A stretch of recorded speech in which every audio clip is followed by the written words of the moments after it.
আসসালামু আলাইকুম, welcome to জেসিস টুকিটাকি ব্লগ। আজকে একটা র্যান্ডম ভিডিও নিয়ে আপনাদের মাঝে চলে আসলাম। সেদিন হঠাৎ করে আমার ফ্রেন্ড ফোন দিল আর বলল চল মুভি দেখে আসি, আর আমিও রাজি হয়ে গেলাম। তাই আমরা তিন বান্ধবী মিলে চলে আসলাম মুভি দেখার জন্য। মুভি দেখাটা আসলে মুখ্য বিষয় না, যে কোনো মুভি যেই মুভি চলবে সেটাই দেখে নেব, এরকম একটা অবস্থা। আমরা টিকিট কেটে ভিতরে চলে আসলাম, আর এটা হচ্ছে সাভাসিনা অডিটোরিয়াম। এখানে টিকিট মূল্য 200 টাকা করেছিল। আমরা বসে গেলাম, তেমন কোনো ভিড় ছিল না, আর সাথে যথারীতি পপকর্ন চিপস টিপস নিয়ে বসেছিলাম, স্প্রাইট ছিল। তারপরে মুভি দেখলাম। মুভি আর কি বলবো, মুভি শেষ হয়ে গেল, আমরা চলে যাচ্ছি, এখন বের হয়ে যাচ্ছি।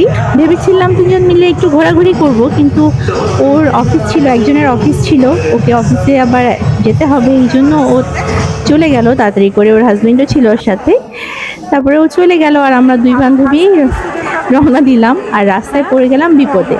রাস্তায় দেখলাম জাহাঙ্গীরনগরের সামনে ভীষণ গ্যাঞ্জাম হচ্ছে, আন্দোলন চলছে, রাস্তা বন্ধ, গাড়ি চলছে না। আমরা হেঁটে হেঁটেই রওনা দিলাম যে দেখা যাক কি করা যায়। জাহাঙ্গীরনগরের ভিতরের থেকেও আমার বাসায় রিক্সা করে চলে আসা যায়, এই জন্য আমি ভাবলাম হেঁটে যাব, কিন্তু রাস্তায় এমন গ্যাঞ্জাম হচ্ছিল, আমার আরেক ফ্রেন্ড তো ভীষণ ভয় পাচ্ছিল। অতঃপর অনেক ঝামেলার পরে আমরা জাহাঙ্গীরনগরের ভিতরে চলে আসলাম। ভিতরে কোনো ঝামেলাই ছিল না, নর্মাল দিন যেমন থাকে ওরকমই ছিল।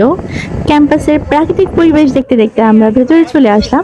তারপর এই বটতলায় আসলাম, এসে এরকম সারি সারি ভর্তা সাজানো দেখে মনে হলো এখান থেকে একটু ভর্তা ভাত খেয়ে যাই।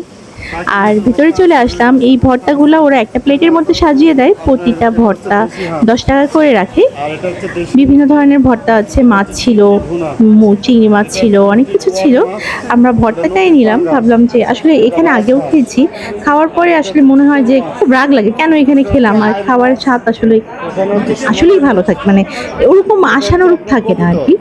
এই জন্য শুধু ভর্তাই নিলাম, যেহেতু ভর্তা দেখেই খেতে মন চেয়েছে, ওনারা বলে দিচ্ছিলেন কোনটার কেমন দাম হবে। ফার্স্টে ভাবছিলাম একটু চিকেনও নিব, কিন্তু পরে চিন্তা করলাম যে আসলে এইসব না নিয়েই এখান থেকে শুধু ভর্তাটাই খাই। তারপর ভিতরে চলে আসলাম, হাত ধুয়ে নিলাম, আর আমাদেরকে 2 প্লেট ভাত দিয়ে গেল। এর মধ্যে আমার ফ্রেন্ড বললো যে ওই ভর্তা দিয়ে খাবে না, এখানে চিকেন তেহারি পাওয়া যাচ্ছে, ওইটা একটু ট্রাই করবে। আর আমি তো ভর্তা চলে এসেছে, আমি ভর্তা দিয়ে ভাত খাওয়া শুরু করলাম। আমার ফ্রেন্ড চিকেন তেহারি খাচ্ছিল, ও খেয়ে বললো যে আসলে ভর্তা ভাত দিলেই ভালো হতো, কারণ তেহারির স্বাদটা নাকি বেশি একটা ভালো ছিল না। আমিও একটু মুখে দিলাম, আমার কাছে আসলে মোটেই ভালো লাগেনি। তারপরে ভর্তা দিয়ে ভাত খেয়ে নিলাম। তারপর খাওয়া দাওয়া শেষ করে বের হয়ে গেলাম। ক্যাম্পাসের মনোরম দৃশ্য দেখতে দেখতে বাড়ির উদ্দেশ্যে চলে আসলাম। আমার আজকের ভিডিওটা এই পর্যন্তই। ভিডিওটা ভালো লেগে থাকলে লাইক কমেন্ট এন্ড শেয়ার করে আমার পাশে থাকবেন। সবাই ভালো থাকবেন। আসসালামু আলাইকুম।